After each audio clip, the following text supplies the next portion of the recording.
Ojalá que llueva café. Seguramente usted ha oído en más de una oportunidad esta frase que forma parte de la letra de una canción que se lanzó en 1989 y alcanzó a partir de entonces mucho éxito. No es la intención de este comentario entrar en la discusión sobre los méritos musicales de esa canción, ni por cierto en cuáles habrán sido las intenciones de su autor al incorporar esta frase en la letra. No, lo que parece interesante o útil es usar esa frase para mostrar o graficar uno de los problemas que recurrentemente muestra Latinoamérica y Chile, por cierto, y que tiene que ver con una cierta cultura de esperar o de buscar la solución fácil. En el fondo, cuando decimos o seguimos una lógica de ojalá que llueva café, lo que estamos diciendo al final es que creemos que los problemas que enfrentamos como personas, como individuos y también como sociedad, se podrían o sería bueno que se solucionaran como si lloviera la solución desde el cielo, como si lo único que tuviéramos que hacer fuera simplemente sentarnos a esperar que eso ocurriera, porque depende de alguien más y no de nosotros, no de nuestro esfuerzo. Por cierto, esta lógica o esta aproximación tiene un efecto en nuestra visión de los sistemas institucionales. Si la seguimos, tendemos, por tanto, en atribuirle al Estado y a una de las herramientas que puede usar, la normativa, es decir, a las leyes, a las normas, a la Constitución, esta suerte de capacidad de hacer llover soluciones sobre los problemas de las personas, esta suerte de poder casi mágico, propio quizá de estas visiones del continente del realismo mágico, como muchas veces se ha llamado Latinoamérica. Pero esto no es tan ajeno ni teórico, lo hemos visto en los últimos procesos legislativos en nuestro país. Por ejemplo, si usted recuerda las discusiones mientras se debatía en el Congreso, tanto el proyecto que reduce la jornada laboral como el que aumenta el salario mínimo, y por cierto dejando de lado la discusión acerca de por qué tendría el Estado que intervenir en determinaciones que corresponden a las partes de un contrato, dejando eso de lado, digo, si usted mira las discusiones, veía que, o verá que al enfrentar los partidarios de estos proyectos, las críticas o los argumentos respecto de los posibles efectos negativos que esos proyectos iban a producir, que esas normas iban a producir en el funcionamiento de la economía y por tanto en la situación de las personas, la respuesta apuntaba más que a discutir el efecto técnico o la realidad que eso planteaba,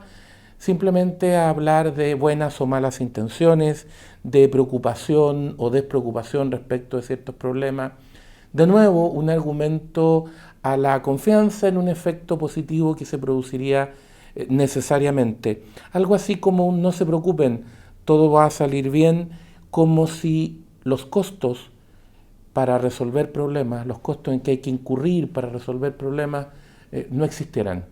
No se tuvieran que afrontar simplemente por hacer como que no estuvieran ahí o esperar que se resolvieran solos. Este problema, el dejar de lado los costos, es uno de los que ronda o ha rondado siempre la discusión en torno a los llamados derechos sociales. Esto desde que se comenzó a discutir, su eventual incorporación a las cartas constitucionales. El punto estuvo siempre o ha estado siempre vinculado a cómo se resuelve la incorporación de una figura que plantea el derecho a algo, pero ese algo debe ser generado, creado, hecho, y por lo tanto requiere de contar con ciertos recursos. Esa sociedad debe por tanto contar con ciertos recursos para poder generar esa prestación o aquello a lo que está garantizando por la vía de un derecho. Esta cuestión pervive, como decía, hasta el día de hoy. Usted y yo podemos ponernos de acuerdo en que sería bueno que todas las personas tuviéramos acceso en ciertas materias a unos determinados mínimos en prestaciones o servicios, y probablemente usted estará pensando en áreas como la educación, la salud, las pensiones, incluso se podría agregar vivienda, varios más, que están en el arco de lo que se suelen denominar derechos sociales. Usted y yo podemos discutir largamente si esas son aspiraciones sociales, objetivos políticos o derechos propiamente tales que se pueden configurar bajo la lógica jurídica clásica. Lo que no podemos olvidar, lo que no podemos dejar de lado, decía, es que la generación de esas prestaciones, el poder llegar a la realidad con ellas, requiere contar con recursos, requiere tener otros bienes, tener la capacidad de producir aquello que se está planteando que las personas van a recibir. Eso no va a cambiar, ni porque les llamemos derechos sociales, ni porque los incluyamos en la Constitución. Ese problema va a seguir estando ahí. En la actualidad se suele decir que la inclusión de estos derechos en las cartas fundamentales es muy importante porque refleja no solo el compromiso de la sociedad con ellos, sino que genera ciertas obligaciones, es decir, fuerza a que se deba trabajar en ese ámbito. Todo eso, usted y yo lo podemos discutir y podríamos llegar a encontrarle razón, al menos en parte, ese argumento. Podemos decir, sí, tiene algo de razón. Lo que no podemos olvidar es que eso no cambia, que se requiere esfuerzo, sacrificio, preocupación y dejar otras cosas de lado para poder hacer eso. Por lo tanto, la determinación de hasta dónde alcanzan, cómo se otorgan, a quiénes, etcétera, no son, y muchas preguntas más, no son, decía, simples cuestiones que pueden ser dejadas a resolverse después de alguna otra manera. Son cuestiones que tienen que estar, al menos en sus criterios esenciales, por lo menos quién las va a resolver y cómo, íntimamente ligadas, estrechamente ligadas a la manera en que se configura ese derecho. Se trata, en último término, de que esos compromisos no sean meras ilusiones u ofertas sobre las cuales no se asuma responsabilidad, sino que sean instrumentos efectivos, cuidados para no generar, en vez de una ilusión, una gravísima desilusión, que termina no solo por afectar muy seriamente la vida de las personas, sino además por debilitar la confianza en el propio sistema institucional. Como se ha dicho en alguna ocasión por distintas personas, prometer es fácil, es barato, lo caro es cumplir. Y por eso el orden institucional tiene que tener presente estas cosas cuando entra en áreas donde la promesa es muy fácil. Así como no podemos confiar, podría decir uno volviendo a la letra de la canción que citábamos al principio de este comentario, así como no podemos confiar, digo, en que las soluciones van a llover,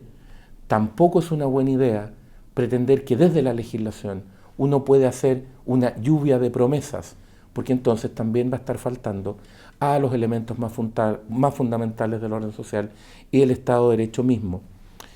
Esto reviste una gran trascendencia ahora que volvemos a la discusión constitucional, porque es precisamente en el ámbito de los derechos donde más se corre el riesgo de reemplazar seriedad, orden y juridicidad propiamente tal con promesas, ilusiones y ofertas sin medir las consecuencias de ella.